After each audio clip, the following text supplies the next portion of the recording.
Welcome back to our channel. బాగున్నారా అందరూ? నేనైతే బాగున్నా, మీరు కూడా బాగున్నారని అనుకుంటున్నాను. సో ఇవాళ టమాటా కర్రీ చేస్తున్నా. సో అది ఎట్లా చేయాలి ఏందనేది మీకు కూడా చూపించాలనుకున్నా, అందుకే చూపించేస్తున్నారండి.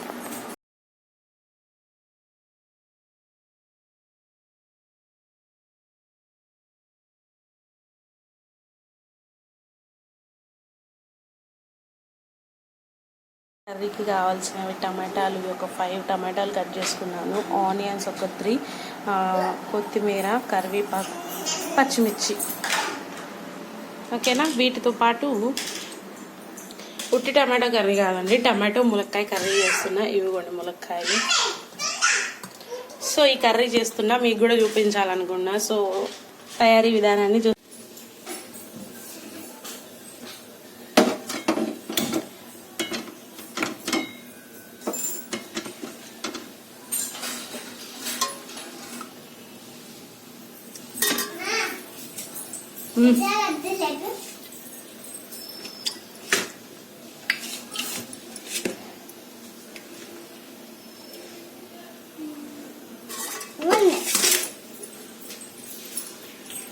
సో ఫ్రెండ్స్, స్టార్ట్ చేసేద్దాం కర్రీని. నేనైతే స్టార్ట్ చేసిన. ఇదిగోండి ఆయిల్ వేసుకున్నాను.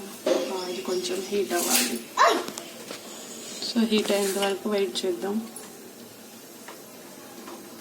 సో తర్వాత వచ్చేసి ఇవిగా మనం ముందుగా కట్ చేసి పెట్టుకున్నాం కదా, పచ్చిమిర్చి వేద్దాం.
సో ఆనియన్స్ తొందరగా మెత్తబడాలి అని అంటే కొంచెం మనం సాల్ట్ వేసుకోవాలి ఫ్రెండ్స్.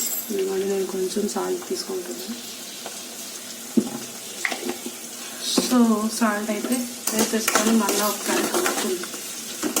సో ఈ కర్రీ చేయడం చాలా సింపుల్. అఫ్కోర్స్ మీకు తెలిసే ఉంటుంది అనుకోండి.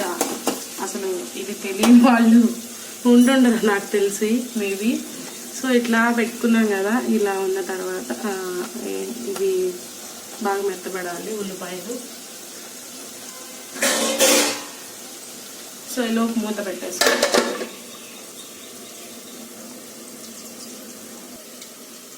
సో 2 minutes అయితే అయిపోయింది. ఒకసారి చూద్దాం ఆనియన్స్ ఫ్రై అయ్యాయో లేదో. సో చూడండి, ఆల్మోస్ట్ ఆనియన్స్ కొంచెం మెత్తగా అయిపోయాయి. ఇదిగో కనిపిస్తుందా? సో ఇట్లా ఫ్రై అయిన తర్వాత ఆనియన్స్ ఏం చేయాలంటే కొద్దిగా అల్లం వెల్లుల్లి పేస్ట్ వేసుకోవాలన్నమాట. సో ఇదిగోండి అల్లం వెల్లుల్లి పేస్ట్. యాక్చువల్లీ నేను ఇది వారానికి సరిపడి వేసుకొని పెట్టుకుంటాను అనమాట. మళ్ళీ అయిపోయేటప్పుడు మళ్ళీ ఒకసారి మిక్సీకి వేసుకొని ఫ్రిడ్జ్లో స్టోర్ చేసుకుంటాను. ఎందుకంటే అప్పటికప్పుడు అవ్వాలంటే కుదరదు కదా, అందుకని నేను వారానికి సరిపడా వేసుకొని ఇదిగో ఈ చిన్న బాక్స్లో పెట్టుకొని, మరీ ఎక్కువ వేయను ఎందుకంటే పాడైపోయిద్దని. ఈ కొంచెమే వేసుకొని ఫ్రిడ్జ్లో స్టోర్ చేసుకొని అవసరమైనప్పుడు కొంచెం ఇలా కర్రీస్లో వేస్తూ ఉంటానన్నమాట. ఒక 2 daysలో అయిపోతుంది అని తెలిసినప్పుడు మళ్ళీ వాటికి సంబంధించినవన్నీ తీసుకొచ్చుకొని మిక్సీకి వేసి ఫ్రిడ్జ్లో స్టోర్ చేసుకుంటా. సో అల్లం వెల్లుల్లి పేస్ట్ వేసాం కదా, ఒకసారి మళ్ళీ కలుపుకుందాం. ఇది పచ్చివాసన పోయేంత వరకు బాగా కలుపుకోవాలన్నమాట. కొంచెంసేపు ఉడకనివ్వాలి ఆనియన్స్ అంటే ఈ నూనెలో.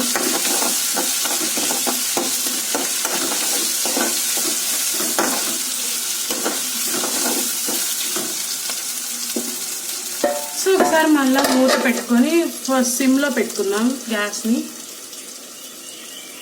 ఒక 1 minute సరిపోతుంది, ఎక్కువ అవసరం లేదు. ఒక 1 minute ఫ్రై అయిన తర్వాత మళ్ళీ తీసేసుకొని,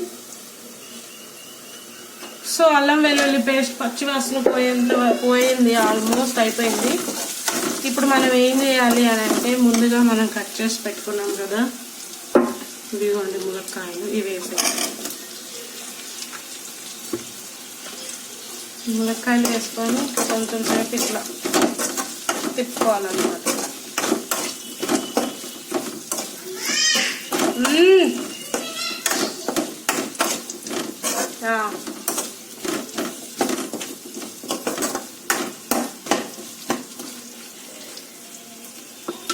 సో అలా పెట్టుకొని ఒక 1 minute ఇలా తిప్పేసుకోవాలి. దానికి కొంచెం ఫ్రై అవనివ్వాలి, ఇవి కూడా ఉడకనివ్వాలి బాగా. సో తర్వాత ఏం చేయాలంటే, మనం ముందుగా కట్ చేసి పెట్టుకున్న టమాటో పీసెస్ కూడా వేసేసుకోవాలి.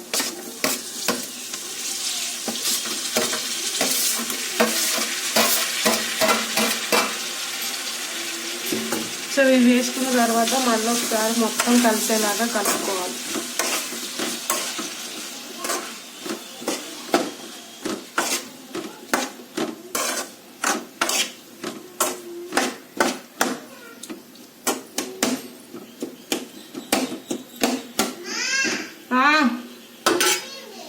సో కలుపుకున్న తర్వాత కొంచెం సాల్ట్ వేసుకోవాలి.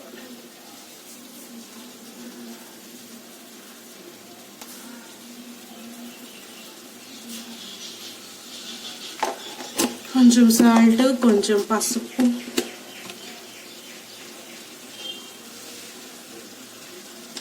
మరి ఎక్కువ వద్దండి, పసుపు కొంచెం వేసుకొని ఇట్లా మళ్ళీ ఒకసారి కలుపుకోవాలి.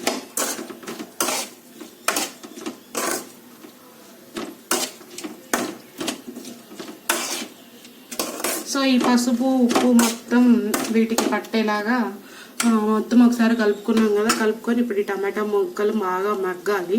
సో మగ్గేంత వరకు మూత పెట్టేసి ఉడకనిద్దాం ఒక 10 minutes.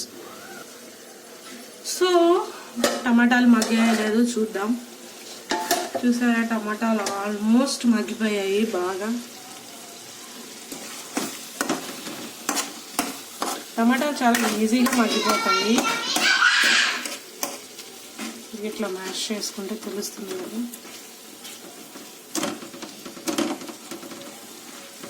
సో ఇప్పుడు మనం ఏం చేయాలంటే, కారం వేసుకోవాలి తగినంత.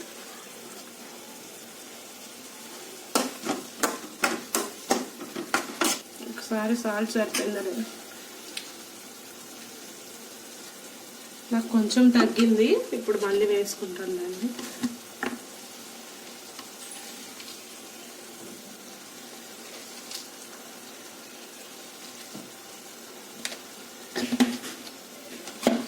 సో కారం వేసేసుకొని మళ్ళీ ఒకసారి తిప్పుకోవాలి.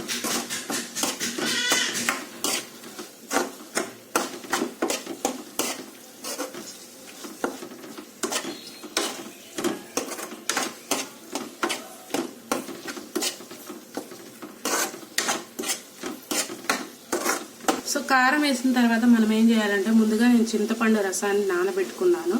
సో ఈ చింతపండు రసం కూడా ఇందులో వేసేయాలి. అప్పుడు కమ్మ కమ్మగా పుల్లగా చాలా బాగుంటుంది కర్రీ, చాలా టేస్ట్ వస్తుంది. ఇప్పుడు మనం కొంచెం సాల్ట్ కూడా అడ్జస్ట్ చేసుకుందాం. నాకైతే ఇందాక కొంచెం తగ్గింది అనిపించింది కదా, అందుకని ఇప్పుడు మళ్ళీ వేస్తున్నాం. సో వేసిన తర్వాత అంతా మొత్తం ఒకసారి మళ్ళీ ఇట్లా కలుపుకోవాలి.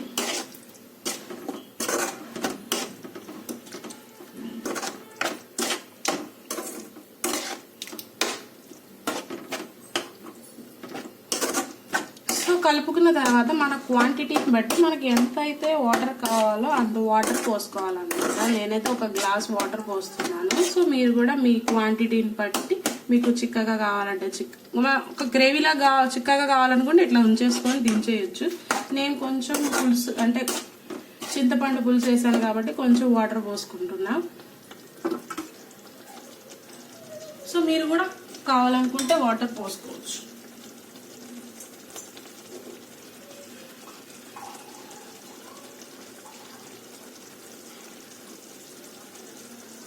సో చూసారు కదా, నేనైతే ఒక గ్లాస్ వాటర్ పోసుకుంటున్నాను.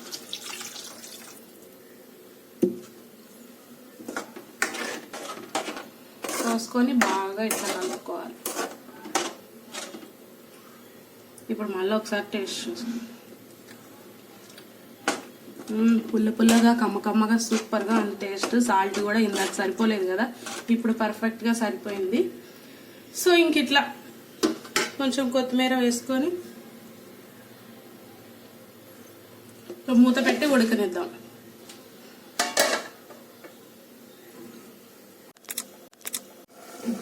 సో ఒకసారి చూద్దాం ఎక్కడ వరకు వచ్చింది కర్రీ అనేది. చూసారా, పర్ఫెక్ట్గా కర్రీ అనేది మనకి రెడీ అయిపోయింది.